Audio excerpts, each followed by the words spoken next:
Quando tinha 9 anos, Robert e seu amigo de infância Mike não foram convidados para a casa de praia de um colega de classe porque eram pobres. Robert voltou para casa e perguntou a seu pai o que deveria fazer para ficar rico, e a única resposta que obteve foi: "Você tem que aprender a ganhar mais dinheiro." Mesmo sendo pequeno, Robert entendeu que esse conselho não o ajudaria a ficar rico. O pai de Robert, a quem Robert chama de pai pobre, era professor e ganhava bem, mas sempre teve dificuldades financeiras. Vendo como Robert e seu amigo Mike estavam determinados a aprender mais sobre como ganhar dinheiro, o pai de Robert, o pai pobre, os aconselhou a ir falar com o pai de Mike, a quem Robert chama de pai rico. Tanto Robert quanto Mike ficaram surpresos com esse conselho, porque pai rico ainda não era rico naquela época. Além disso, ele nunca terminou a 8ª série, mas esteve no comando de vários negócios de sucesso. Mesmo assim, Robert e Mike foram encontrar o pai de Mike. No dia do encontro, ele perguntou aos meninos se estavam prontos para aprender a ganhar dinheiro. Eles ficaram entusiasmados e acenaram com a cabeça que sim. Ele então fez uma oferta. Ele disse que iria ensiná-los a ganhar dinheiro, mas não como uma sala de aula. Ele só os ensinaria se trabalhassem para ele. Segundo ele estaria perdendo tempo se eles quisessem apenas se sentar e ouvir, como faziam na escola. Eles poderiam aprender mais rápido trabalhando com ele. Robert quis fazer uma pergunta, mas não teve chance. O pai de Mike disse que se eles não tomassem uma decisão logo, nunca aprenderiam a ganhar dinheiro. As oportunidades vêm e vão, e saber quando tomar decisões rápidas é uma habilidade importante.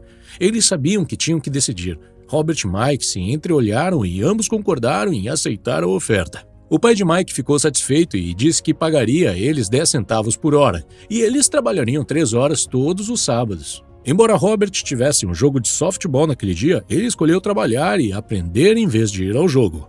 Ele sabia que essa era sua oportunidade, não quis desperdiçá-la. Então, Robert e Mike começaram a trabalhar para a senhora Martin, que era funcionária do pai de Mike e cuidava de um pequeno supermercado.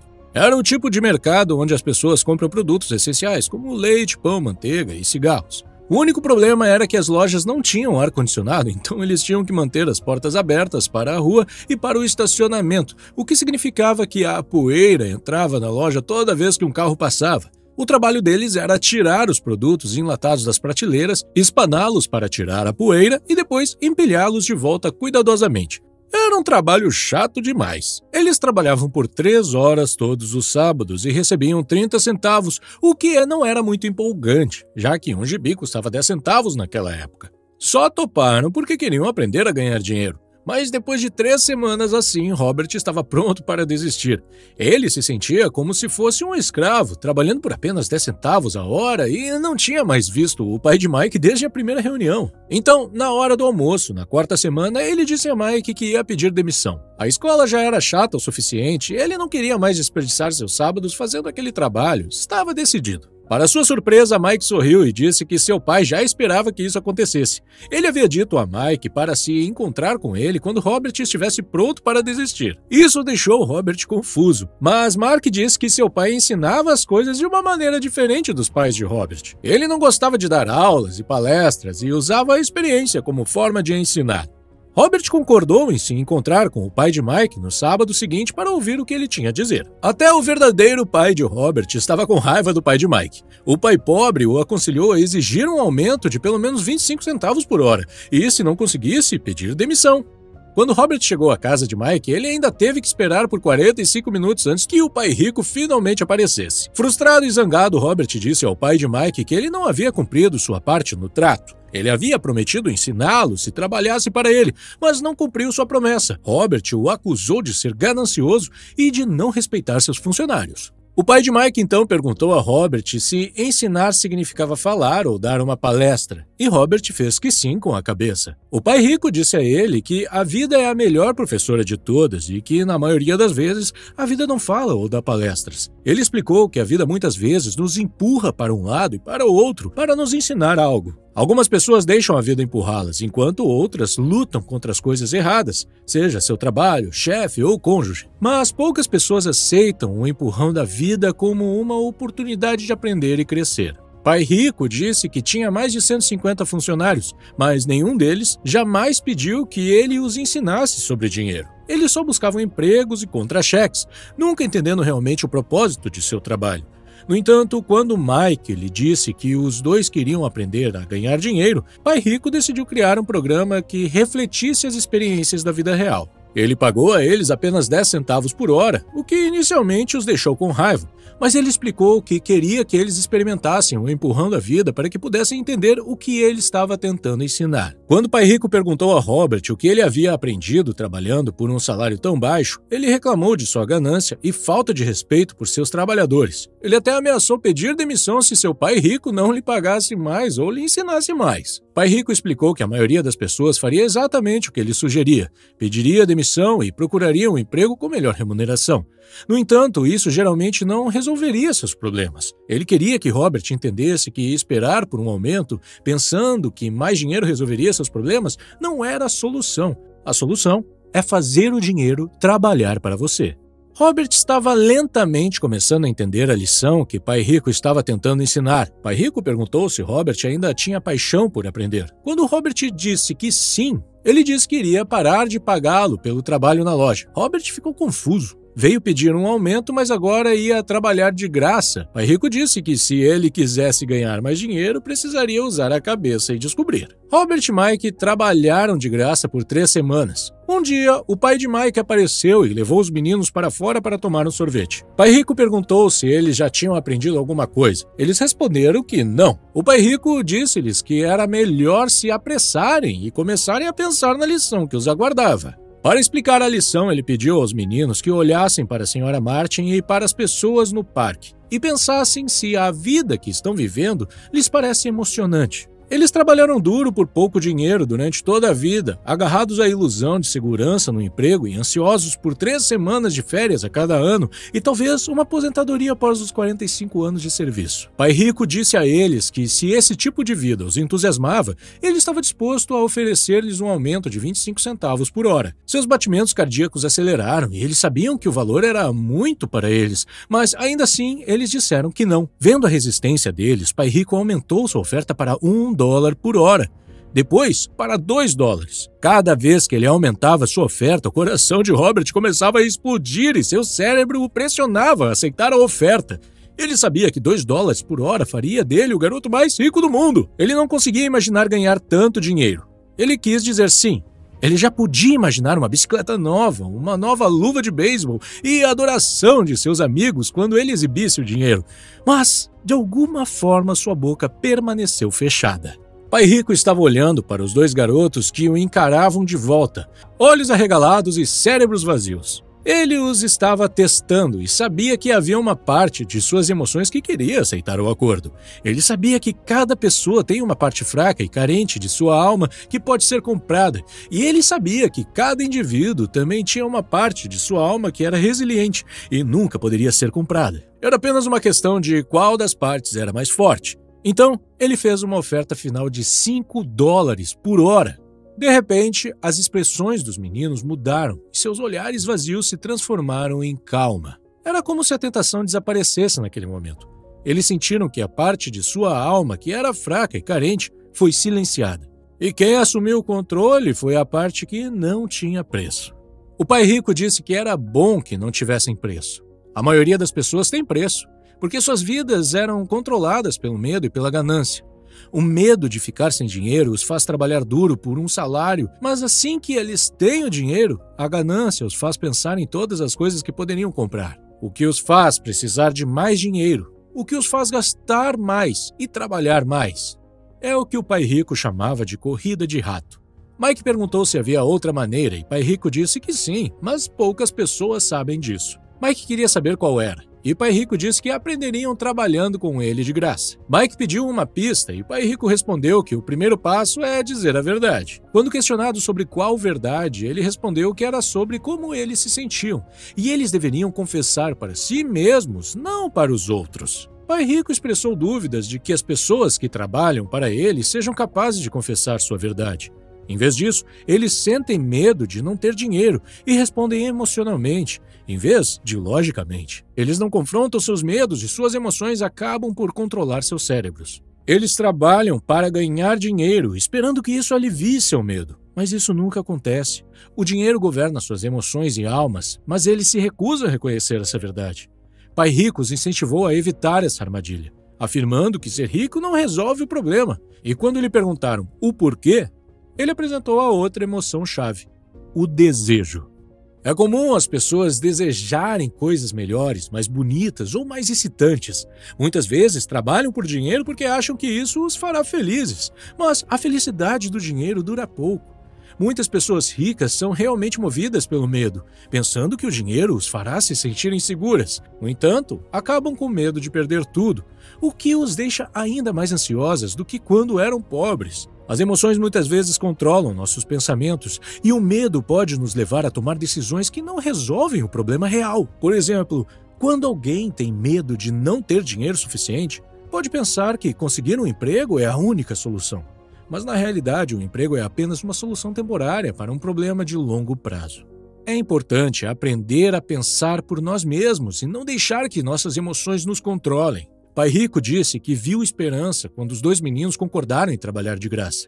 E também deram o primeiro passo quando resistiram às emoções e à tentação de ganhar um salário maior por hora. Eles estavam aprendendo a pensar, apesar de estarem emocionalmente carregados. Ele disse a eles para continuarem trabalhando e quanto mais cedo se esquecessem de precisar de um contra-cheque, mais fácil seria sua vida adulta. Ele os encorajou a continuar usando seu cérebro trabalhando de graça e logo somente lhes mostrariam maneiras de ganhar dinheiro muito além do que jamais poderia pagar. Eles seriam capazes de ver coisas que os outros não veriam. No momento em que vissem uma oportunidade, eles a veriam pelo resto de suas vidas. Os meninos seguiram o conselho de Pai Rico e logo viram uma oportunidade de criar uma biblioteca onde as crianças pudessem pagar uma taxa de admissão e ler quantos gibis quisessem. Eles contrataram a irmã mais nova de Mike para ser bibliotecária-chefe. Ela cobrou de cada criança 10 centavos pela entrada na biblioteca. Era uma pechincha para as crianças, já que uma história em quadrinhos custava 10 centavos cada, e poderiam ler 5 ou 6 em 2 horas. Mike e Robert ganharam em média $9,50 por semana durante um período de 3 meses. Eles pagavam à irmã deles $1 por semana e permitiam que ela lesse os quadrinhos de graça.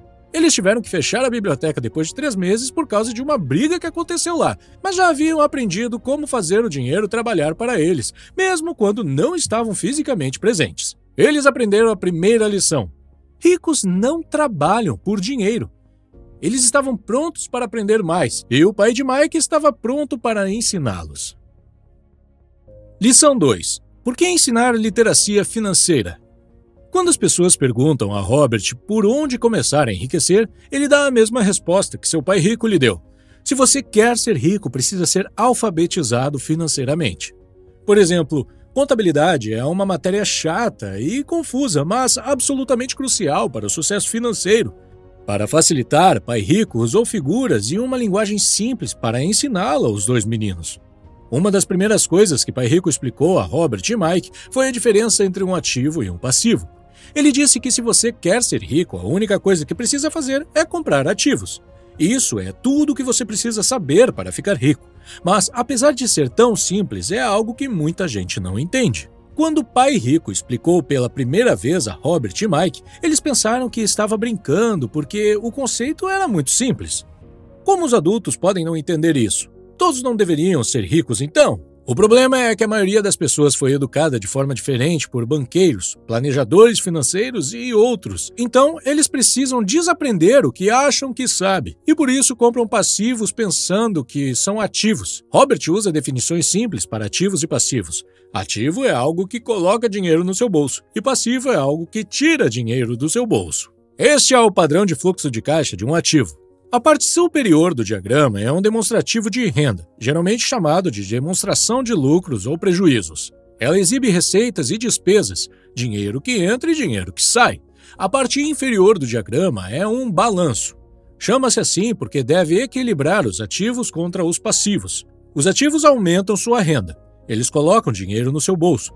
Por exemplo, se você tem uma casa e aluga, ela é um ativo, porque ela coloca dinheiro no seu bolso todos os meses. Este é um padrão de fluxo de caixa de um passivo. Um passivo tira dinheiro do seu bolso. Se você quer ser rico, o que precisa fazer é evitar passivos e, em vez disso, comprar mais ativos. Por meio desses diagramas simplificados, você pode facilmente verificar como cada pessoa lida com o dinheiro. Robert diz que muitas vezes os endividados acham que a resposta para o problema é ganhar mais dinheiro.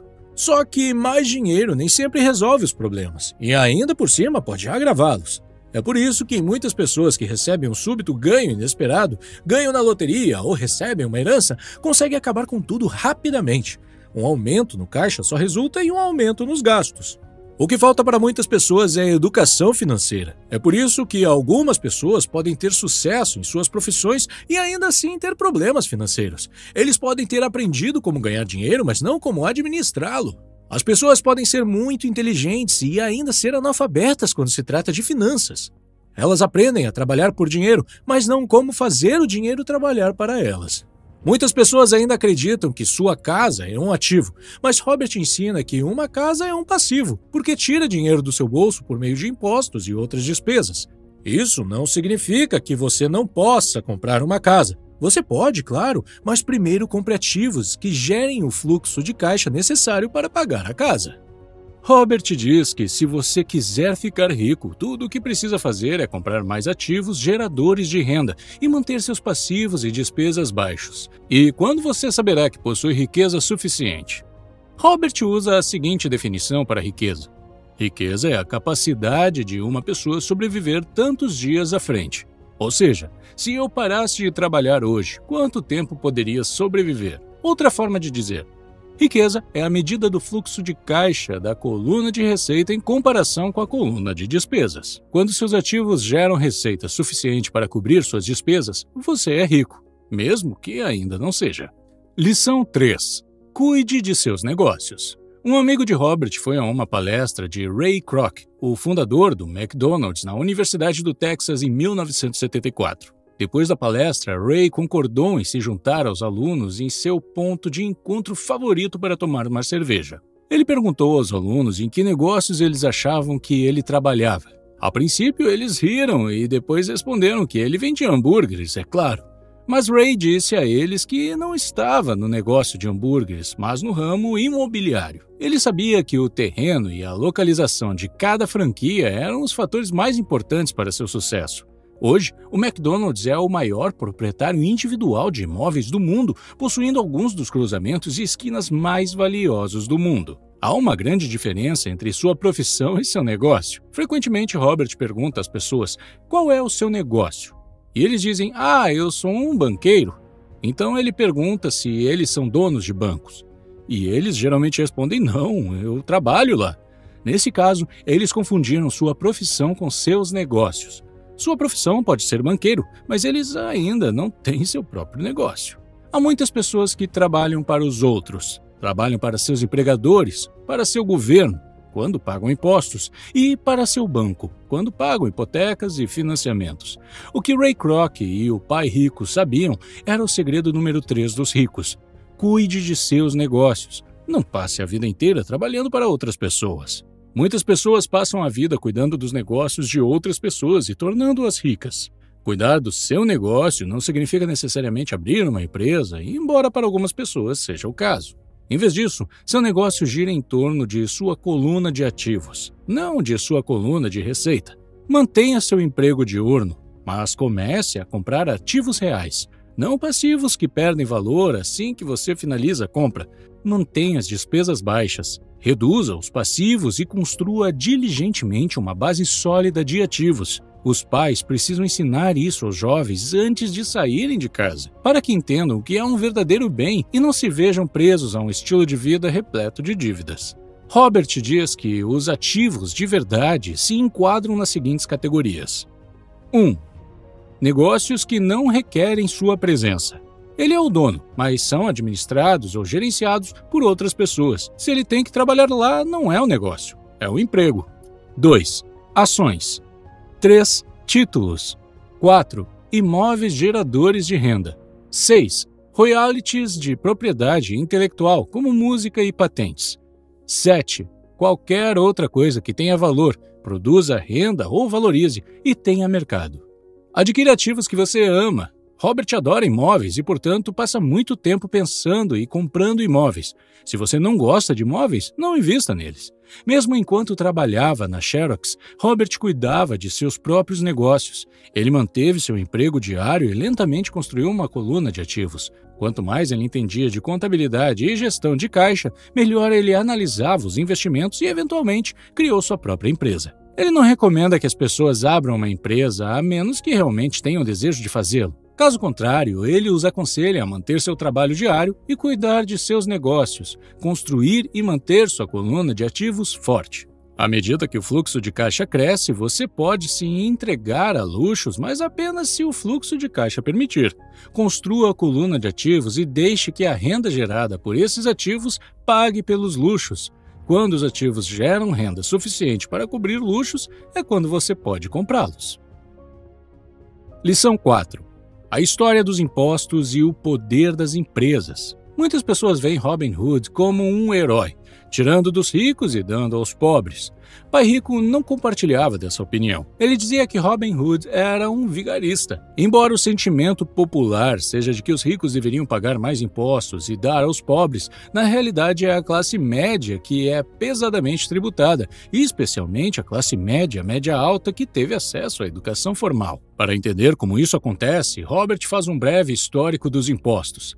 Na Inglaterra e nos Estados Unidos, originalmente não havia impostos, apenas taxas temporárias ocasionais para pagar coisas como guerras. Em 1874, a Inglaterra tornou o imposto de renda uma taxa permanente para seus cidadãos. E em 1913 foram os Estados Unidos que tornaram permanente o imposto de renda. Esses países conseguiram que os impostos fossem aceitos pela maioria porque inicialmente eram cobrados apenas dos ricos. No entanto, embora o imposto de renda tenha sido criado para punir os ricos, acabou punindo aqueles que votaram na existência do imposto, ou seja, os pobres e a classe média. Pai Rico explicou que ele e Pai Pobre eram opostos. O pai pobre, como funcionário do governo, era recompensado se gastasse dinheiro e contratasse pessoas, tornando sua organização maior. Mas o pai rico, quanto menos pessoas ele contratava e quanto menos dinheiro gastava, mais respeitado era por seus investidores. O pai pobre acreditava sinceramente que o governo deveria ajudar as pessoas. Para Robert, foi um desafio trabalhar para um dos maiores capitalistas da cidade e voltar para a casa de um importante líder do governo. Não era fácil saber em qual pai acreditar. Mas com o tempo, enquanto Robert estudava a história dos impostos, ele viu uma perspectiva interessante.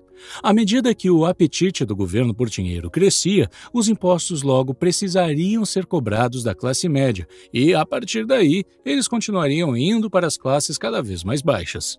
Mas os ricos viram uma oportunidade porque eles não jogam com as mesmas regras. Corporações que se tornaram populares na época dos navios à vela ofereciam uma maneira de contornar os impostos. Compreender a estrutura corporativa legal deu aos ricos uma grande vantagem e permitiu-lhes ser mais espertos que os intelectuais.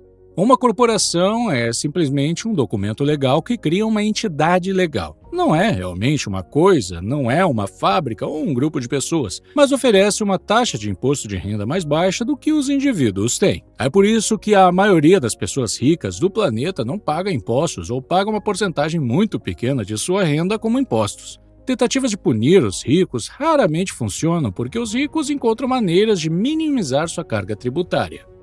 Lição 5. Os ricos inventam o dinheiro. Nossa mente é o ativo mais importante. Se você a treinar do jeito certo, milhões podem ser feitos a partir de uma simples ideia ou de um acordo.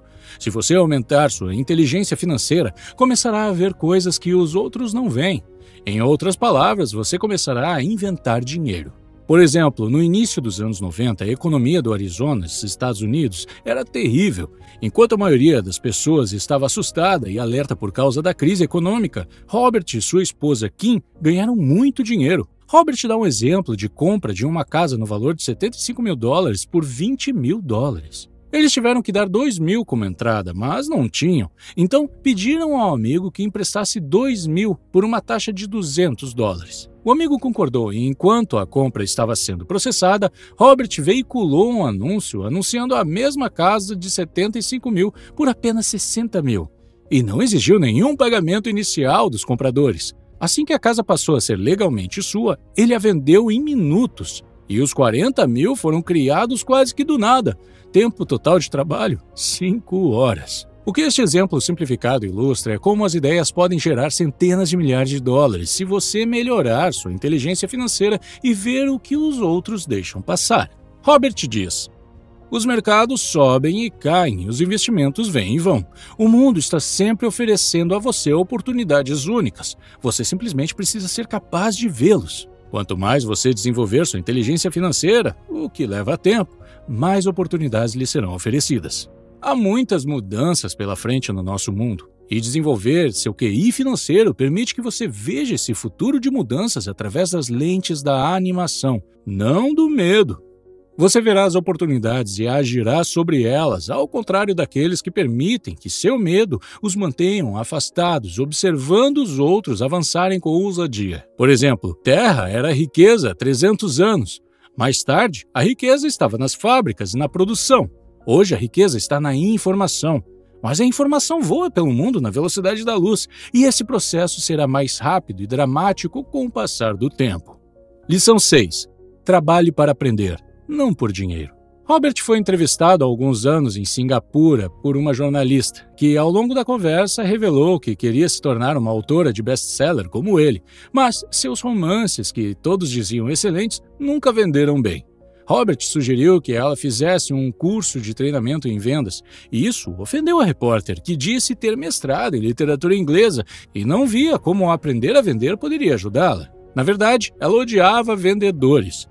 Quando Robert apontou que ele é um autor da lista dos mais vendidos, não um autor da lista dos mais bem escritos, ela respondeu que nunca desceria tão baixo e aprenderia a vender, e saiu da entrevista. Existem pessoas talentosas ao nosso redor que lutam financeiramente, assim como aquela repórter. Nas palavras de um consultor de negócios, eles estão a uma habilidade de distância da grandeza. Quando se trata de dinheiro, a única habilidade que a maioria das pessoas conhece é trabalhar muito. Se aquela repórter fizesse alguns cursos de venda, depois conseguisse um emprego em uma agência de publicidade, ela aprenderia muito sobre vendas e poderia usar esse conhecimento para vender mais romances. Quando Robert lançou seu primeiro livro, Empreendedorismo Não Se Aprende na Escola, um editor sugeriu que ele mudasse o título para A Economia da Educação. Mas Robert sabia que esse título não venderia bem. Mesmo sendo pró-educação, ele escolheu um título polêmico porque sabia que isso levaria a mais programas de TV e rádio. E funcionou. Pai Rico incentivou Robert a aprender um pouco sobre muito. É por isso que Robert e seu amigo Mike trabalharam em tantos empregos enquanto cresciam para ganhar uma variedade de experiências. A maioria das pessoas trabalha duro para conseguir um emprego seguro, concentrando-se em salários e benefícios a curto prazo. O que eles devem fazer é procurar um trabalho que lhes ensine as habilidades necessárias. Robert recomenda uma visão de longo prazo. Em vez de simplesmente trabalhar por dinheiro e segurança, arrume um segundo emprego para aprender uma segunda habilidade. Muitos resistirão a isso, porque não estão prontos para a mudança. Mas é como ir à academia. Você pode ter que se convencer a iniciar, mas ficará muito feliz por ter ido depois que o treino terminar. O pai pobre queria que Robert se especializasse, embora isso não tenha funcionado bem em sua própria vida. Ele nunca entendeu que quanto mais especializado você se torna, mais você fica preso e dependente dessa especialidade. Pai Rico, por outro lado, incentivou Mike e Robert a se prepararem e aprenderem sobre diversas áreas de negócios. Segundo Robert, as principais competências necessárias para o sucesso são: 1. Gestão do fluxo de caixa. 2. Gestão de sistemas. E 3. Gestão de pessoas. E as habilidades especializadas mais importantes são vendas e marketing. São habilidades que Robert desenvolve constantemente, participando de cursos ou comprando recursos educacionais para ampliar seus conhecimentos. Lição 7. Superando obstáculos. Há 4 principais razões pelas quais as pessoas não desenvolvem um fluxo de caixa abundante, mesmo quando são alfabetizadas financeiramente. São elas: 1. Medo. 2. Cinismo. 3. Preguiça. E 4. Maus hábitos. Vejamos cada uma delas. Superando o medo. Ninguém gosta de perder dinheiro. As únicas pessoas que nunca perderam dinheiro investindo são aquelas que nunca investiram. Todo mundo tem medo de perder dinheiro. A diferença é como você lida com o medo e a derrota. A principal diferença entre uma pessoa rica e uma pessoa pobre é como lidam com esse medo. Robert diz: nunca conheci uma pessoa rica que não tenha perdido dinheiro, mas não deixam que o medo os tire do jogo. A maioria das pessoas joga para não perder, quando precisa jogar para ganhar. E é por isso que tantas pessoas têm dificuldades financeiras. Elas podem até ter um portfólio seguro, sensato e equilibrado, mas não é um portfólio vencedor. Estão jogando para não perder. Por exemplo, um portfólio equilibrado não é uma coisa ruim, mas não vai ajudá-lo a ganhar muito. Não é assim que os investidores de sucesso jogam. Você deve ser um pouco desequilibrado no começo e colocar os seus ovos em algumas cestas e focar nelas. Superando o cinismo. Quer se trate de nossa própria dúvida ou das dúvidas de outras pessoas em nossas vidas, muitas vezes permitimos que a dúvida nos impeça de agir. Jogamos do jeito mais seguro e as oportunidades passam por nós. Robert compartilha um exemplo de um amigo que estava prestes a comprar uma propriedade para investimento por um ótimo preço, mas desistiu no último minuto quando um vizinho, que não era investidor, lhe disse que era um mau negócio. Se tivesse continuado, teria dobrado o valor investido e começado seu processo de abandonar a corrida dos ratos. Dúvidas e cinismo mantêm a maioria das pessoas pobres. Pai Rico gostava de dizer: os cínicos criticam e os vencedores analisam. Os vencedores mantêm os olhos abertos e veem as oportunidades que todos os outros deixam passar. Por exemplo, o mercado imobiliário é uma poderosa ferramenta de investimento para quem busca independência financeira. No entanto, sempre que Robert menciona imóveis, ele costuma ouvir: não quero consertar banheiros, ou não quero lidar com problemas dos inquilinos. Eles se concentram em banheiros e isso os mantém pobres. Superando a preguiça. Qual é a cura da preguiça? Um pouco de ganância. Isso pode ser difícil de ouvir porque muitos de nós fomos criados para ver a ganância ou a ambição como uma coisa ruim. Em vez de dizer não posso pagar, mude sua mentalidade para como posso pagar. Isso abre sua mente e o força a pensar em soluções. Não posso pagar é mentira. O espírito humano sabe que tudo pode. Ao dizer que não pode fazer algo, você está criando um conflito entre seu espírito e sua mente preguiçosa. Como posso pagar? Cria uma mente mais forte e um espírito dinâmico. Sem essa pequena ganância, o desejo de ter algo melhor não seria possível. Nosso mundo progride porque todos nós desejamos uma vida melhor. Novas coisas são inventadas porque desejamos algo melhor. Nós vamos para a escola e estudamos muito porque queremos algo melhor. Muita ganância é ruim, mas um pouco é motivação. Superando maus hábitos. Para ter sucesso, você deve desenvolver hábitos de sucesso. O pai pobre sempre pagava a todos primeiro e a si mesmo por último, mas raramente sobrava. Este era seu hábito. Pelo contrário, o pai rico sempre pagava a si mesmo primeiro, mesmo que estivesse com pouco dinheiro. Ele sabia que os credores e o governo reclamariam se ele não os pagasse. Isso motivou o pai rico a buscar outras formas de renda para pagá-los. Se ele se pagasse por último, não sentiria esse tipo de pressão produtiva. Obrigar-se a pensar em como conseguir uma renda extra para pagar os credores o fortaleceu. É isso por hoje. Resumi vários outros livros de Robert Kiyosaki. Se você estiver interessado, confira a lista de reprodução que você vê na tela. Obrigado por assistir!